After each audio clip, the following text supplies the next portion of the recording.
Assalamualaikum warahmatullahi wabarakatuh. Di bulan Ramadan kali ini aku mau ngajak kalian untuk wisata religi guys. Nah, wisata religi kali ini aku mau ziarah ke salah satu makam wali tujuh yang ada di Bali. Ini sekedar informasi ya untuk kalian umat muslim, bahwa di Bali tidak hanya ada tempat wisata yang berhubungan dengan pantai, beach club, ataupun tempat wisata yang heboh lainnya.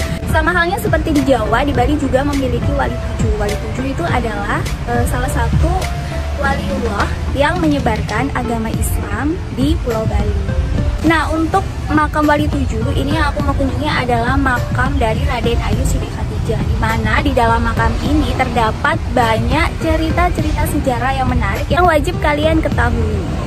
Untuk makam wali tujuh ini tersebar di seluruh wilayah Pulau Bali. Jadi ada di daerah-daerah lain yang ada di Bali. Nah, untuk yang di daerah Denpasar itu salah satunya adalah makam dari Siti Khadijah ini. Nah, jadi untuk tahu sejarahnya seperti apa, kalian bisa ikutin aku ya. Nanti aku akan tanya-tanya sama juru kunci. Oke, let's go. Ini adalah lokasi di area makam. Jadi memang Raden Ayu Siti Khadijah ini dimakamkan di kuburan Badung. Jadi berhadapan-hadapan dengan sentra Badung. Sentra Badung ini adalah tempat pengabenan untuk orang yang beragama Hindu di Bali. Ini tempatnya rindang banget guys, dan juga di sekelilingnya ada banyak pedagang kaki lima yang berjualan di area makam sini. Letaknya ini pun hanya berjarak beberapa meter saja dari puri atau kerajaan Pemecutan.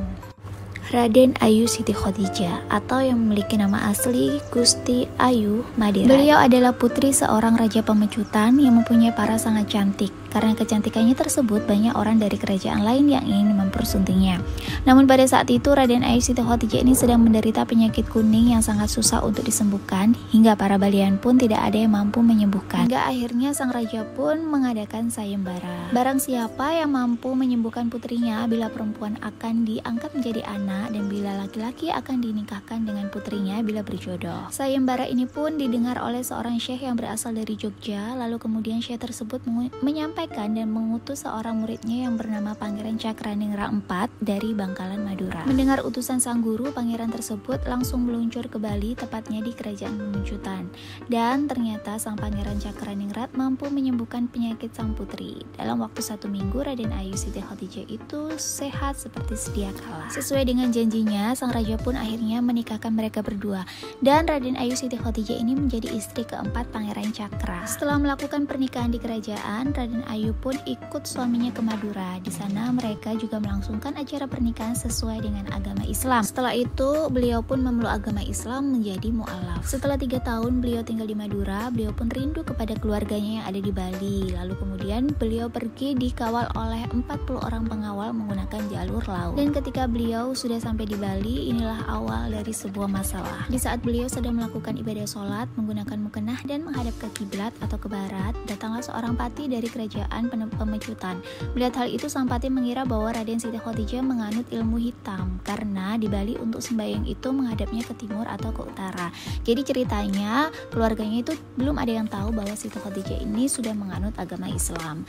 Setelah melihat itu, pati itu langsung mengatakan atau melaporkan hal itu ke sang raja. Marahlah raja mendengar ucapan patinya itu. Tanpa berpikir panjang, raja pun menyuruh sang pati untuk memanggil Raden Siti Khadijah di kuburan Badung. Dan ternyata guys, Raden Siti Khadijah ini sudah mempunyai firasat bahwa dia akan dibunuh. Dia mengatakan kepada pati tersebut tentang firasatnya. Dan ketika melihat pati itu membawa sebuah keris, Raden Siti Khadijah pun mengatakan bahwa dia tidak akan bisa dibunuh dengan senjata tajam manapun. Lalu kemudian beliau memberikan sebuah tusuk konde pemberian dari suaminya, sambil menyuruh pati itu melemparkan tusuk konde tersebut di dada bagian kiri. Barulah dia bisa meninggal. Dan beliau pun mengucap, saat dia meninggal nanti akan muncul asap di bagian tusukan itu. Bila asap itu berbau busuk, beliau tidak keberatan untuk dimakamkan di mana saja. Namun bila asap itu berbau harum, maka beliau minta untuk dibikinkan sebuah tempat suci yang bernama Keramat. Dan benar saja, setelah pati melempar tusuk kondenya, Raden Siti pun meninggal dunia. Dan kalian tahu guys, tusuk kondenya itu mengeluarkan asap yang berbau wangi, sehingga wanginya itu semerbak masuk ke dalam kerajaan dan tercium oleh ayah dan ibunya. Dari situlah sang raja menyesal karena telah membunuh putrinya sendiri. Kemudian Raden Siti Khadijah dimakamkan di tempat itu juga secara Islam. Ini ada hal yang paling menarik guys. Jadi 1 hari setelah beliau dimakamkan, dimakamkan, tumbuhlah sebuah pohon dari dalam makamnya. Konon katanya pohon itu akan tetap tumbuh biarpun sudah dicabut sebanyak 4 kali. Dan singkat cerita, pohon itu tumbuh dari rambut Raden Ayu Siti Khotijah, guys. Pohon ini memberikan manfaat untuk banyak orang, guys. Salah satunya adalah untuk pasangan suami istri yang belum juga mendapatkan momongan. Thank you buat yang sudah menyaksikan video ini. Sampai jumpa di video berikutnya. Bye bye.